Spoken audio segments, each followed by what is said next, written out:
রোববারের মধ্যে সংবিধান সংস্কার পরিষদের অধিবেশন আহ্বান করা না হলে আন্দোলনের হুঁশিয়ারি দিয়েছে জামায়াতে ইসলামীর নেতৃত্বাধীন ১১ দলীয় জোট। বলেন, ৬ সিটি কর্পোরেশনে দলীয় প্রশাসক নিয়োগ, ইলেকশন ইঞ্জিনিয়ারিংয়ের নতুন ফাঁদ। দুপুরে জামায়াতের কেন্দ্রীয় কার্যালয়ে জোটের বৈঠকের পর এসব কথা বলেন হামিদুর রহমান আজাদ। বিএনপি সংবিধান সংস্কার পরিষদের শপথটা নেন নাই।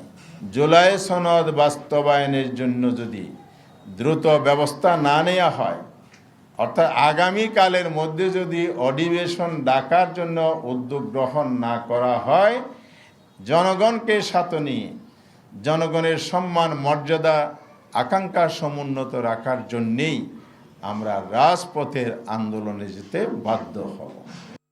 ফলের নির্যাস ও দুধের সমন্বয়ে পোলার টর্নেডো গ্রিন অ্যাপল আইসক্রিম। মন ভালো থাক।